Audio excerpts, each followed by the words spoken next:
Bottom of the duck ನಿಮ್ಗೆ ಬಂದಿರುವಂತಹದ್ದು ಯಾವುದು? Knight of wands ಬಂದಿದೆ. ಯಾವುದೋ ಕೆಲವೊಂದು ನಿರ್ಧಾರಗಳನ್ನ ಮಾಡ್ತಾ ಇರುವಂತಹದ್ದು, ಧೈರ್ಯದಿಂದ ಕೆಲವು ನಿರ್ಧಾರಗಳನ್ನ ನೀವು ಮಾಡ್ತಾ ಇರುವಂತಹದ್ದು ರೆಪ್ರೆಸೆಂಟ್ ಆಗ್ತಾ ಇದೆ. ಆಕ್ಷನ್ಸ್ ಅನ್ನ ತಗೋತಾ ಇರುವಂತಹದ್ದು ನಿಮ್ಗೆ ರೆಪ್ರೆಸೆಂಟ್ ಆಗ್ತಾ ಇದೆ ಬಾಟಮ್ ಆಫ್ ದ ಡಕ್ ಅಲ್ಲಿ. ಓಕೆ, ಇನ್ ನಿಯರ್ ಪಾಸ್ಟಿನಲ್ಲಿ ಏನಾಗಿದೆ?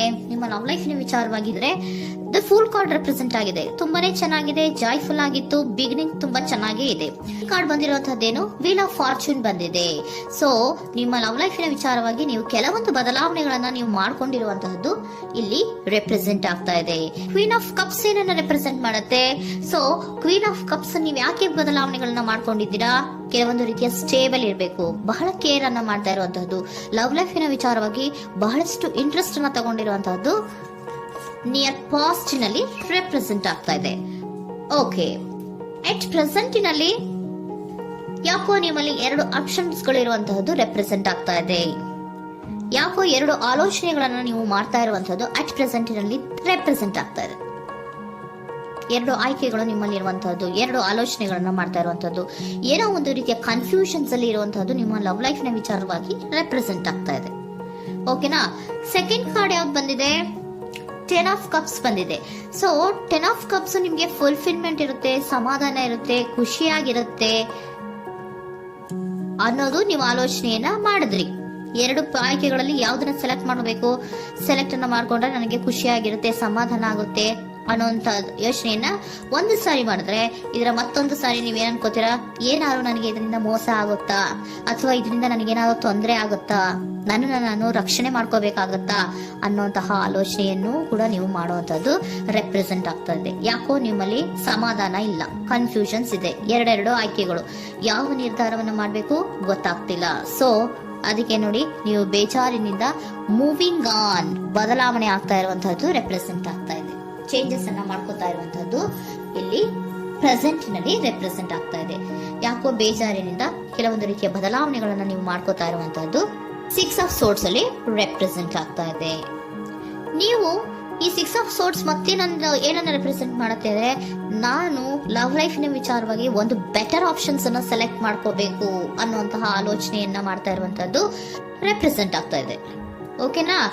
ನೀವೇನಂದ್ರೆ ಅಟ್ ಪ್ರೆಸೆಂಟಿನಲ್ಲಿ ನಿಮ್ಮ ಲವ್ ಲೈಫಿನ ವಿಚಾರವಾಗಿ ಬೆಟರ್ ಆಪ್ಷನ್ ಬಗ್ಗೆ ಯೋಚನೆಯನ್ನ ಮಾಡ್ತಾ ಇರುವಂತಹದ್ದು, ಅದರ ಬಗ್ಗೆ ಸ್ವಲ್ಪ ಕನ್ಫ್ಯೂಷನ್ ಅಲ್ಲಿ ಇರುವಂತಹದ್ದು ಅಟ್ ಪ್ರೆಸೆಂಟ್ ನಲ್ಲಿ ರೆಪ್ರೆಸೆಂಟ್ ಆಗ್ತಾ ಇದೆ. ಬಟ್ ನಿಯರ್ ಫ್ಯೂಚರಿನಲ್ಲಿ ಏನಿದೆ? 3 ಆಫ್ ಸೋರ್ಟ್ಸ್ ಇದೆ. ಕೆಲವೊಂದು ರೀತಿಯ ಬೇಜಾರುಗಳಿರುವಂತಹದ್ದು, ನೋವುಗಳಿರುವಂತಹದ್ದು, ಕೆಲವೊಬ್ರು ಅಳ್ತಾ ಇರುವಂತಹದ್ದು, ಭಾವನಾತ್ಮಕವಾಗಿ ತುಂಬಾ ಫೀಲ್ ಅನ್ನ ಮಾಡ್ತಾ ಇರುವಂತಹದ್ದು ನಿಮ್ಗೆ ರೆಪ್ರೆಸೆಂಟ್ ಆಗ್ತಾ ಇದೆ. ಯಾಕೆ ನಿಮಗೆ ಆ ತರ ಆಗತ್ತೆ ಅಂತ ಅಂದ್ರೆ, ಡೆವಿಲ್ ಕಾರ್ಡ್ ರೆಪ್ರೆಸೆಂಟ್ ಆಗಿದೆ. ಸೊ ಡೆವಿಲ್ ಕಾರ್ಡ್ ಏನನ್ನ ಹೇಳುತ್ತೆ? ಅಡಿಕ್ಷನ್ಸ್ ಅನ್ನ ಹೇಳುತ್ತೆ. ತುಂಬಾ ಯೋಚನೆಯನ್ನ ಮಾಡುವಂತಹದ್ದು, ಮೇಲಿಂದ ಮೇಲೆ ನೀವು ಒಂದನ್ನೇ ನೀವು ಯೋಚನೆ ಮಾಡ್ತಾ ಇದ್ರೆ ನಿಮ್ಗೆ ಅಲ್ಲಾಗುವಂತದ್ದೇನು? ನೋವುಗಳೇ ಅಲ್ಲಾಗುವಂತಹದ್ದು. ಸೊ ಯಾತಕ್ಕೆ ಅಂದ್ರೆ ನಿಮ್ಮಿಬ್ಬರ ಮಧ್ಯೆ ಕೆಲವೊಂದು ರೀತಿಯ ಘರ್ಷಣೆಗಳಿರುವಂತಹದ್ದು ರೆಪ್ರೆಸೆಂಟ್ ಆಗ್ತಾ ಇದೆ. ಕೆಲವೊಂದು ರೀತಿಯ ಮನಸ್ಸು ಒಂದೇ ತರ ಆಲೋಚನೆಯನ್ನ ಮಾಡ್ತಾ ಇಲ್ಲ. ಒಂದ್ಸರಿ ಆ ತರ ಯೋಚನೆ ಮಾಡ್ತೀರಾ, ಒಂದ್ಸರಿ ಈ ತರ ಯೋಚನೆ ಮಾಡ್ತೀರಾ, ಕನ್ಫ್ಯೂಷನ್ ಅಲ್ಲಿ ಇರ್ತೀರಾ, ಏನ್ ಮಾಡ್ಬೇಕು ಗೊತ್ತಾಗಲ್ಲ. ಸೊ ಅದಕ್ಕೆ ನಿಮ್ಗೆ ಬೇಜಾರು, ನೋವು ಇರೋಂಥದ್ದು.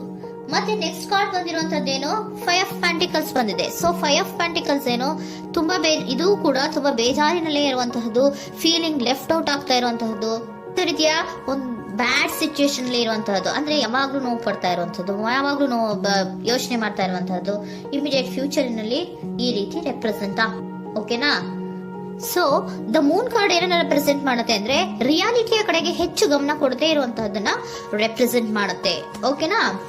ಇದಿಷ್ಟು ನಿಮ್ಮ love reading.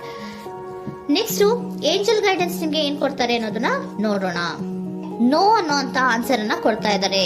So no, not the right time. ನೀವೇನು ಕೂಡ ಈ ಕನ್ಫ್ಯೂಷನ್ ಅಲ್ಲಿ ಇದ್ದಾಗ ಯಾವುದೇ ರೀತಿಯ ಡಿಸಿಷನ್ಸ್ ನ ಮಾಡೋದಕ್ಕೆ ಇದು ಕರೆಕ್ಟ್ ಆಗಿರುವಂತಹ ಟೈಮು ಅಲ್ಲ.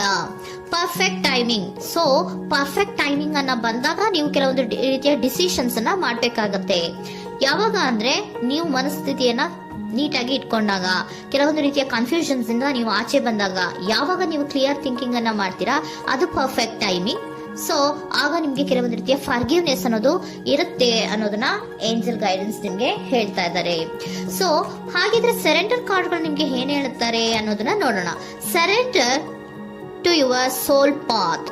Your life journey has been perfectly designed for your soul growth. Embrace every lesson and every moment. ನಮ್ಮ ಜೀವನದಲ್ಲಿ ಬರುವಂತಹ ಎಲ್ಲಾ ಕೆಲವೊಂದು ಮೂಮೆಂಟ್ಗಳನ್ನ ನಾವು ಪರ್ಫೆಕ್ಟ್ ಆಗಿ ದೇವರು ಡಿಸೈನ್ ಮಾಡಿರ್ತಾರೆ. ಅದಂದ್ರೆ ನಮ್ಮ ಲೈಫಿನಲ್ಲಿ ಏನೇನ್ ಆಗ್ಬೇಕು ಅನ್ನೋದನ್ನ ಮುಂಚೆಯೇ ದೇವರು ಬರ್ದಿರ್ತಾರೆ. ಸೊ ಅದು ಹಾಗೆಯೇ ನಡೀತಾ ಇರುತ್ತೆ. ಓಕೆನಾ? ನಾವು ನಮ್ಮ ಲೈಫ್ ನಲ್ಲಿ ಬರುವಂತಹ ಪ್ರತಿಯೊಂದು ಲೆಸನ್ಸ್ ಅಥವಾ ಪಾಠಗಳೇನಿರುತ್ತೋ ಅಥವಾ ನಾವ್ ಏನನ್ನ ನಮ್ಮ ಜೀವನದಲ್ಲಿ ಬರ್ತಾ ಇರುತ್ತೋ ಅದು ಒಂದು ನಮ್ಗೆ ನಮ್ಮ ಲೈಫಿನಲ್ಲಿ ಒಂದು ಲೆಸನ್ ತರ. ಸೊ ಅದನ್ನ ನಾವು ಎವ್ರಿ ಮೂಮೆಂಟ್ ಅನ್ನ ಕೂಡ ನಾವು ಸ್ವೀಕರಿಸಬೇಕು. ಯಾವಾಗ್ಲೂ ಕೂಡ ಅದನ್ನ ಸ್ವೀಕರಿಸಿಕೊಂಡು ಮುಂದೆ ಮುಂದೆ ಹೋಗ್ತಾ ಇರಬೇಕು.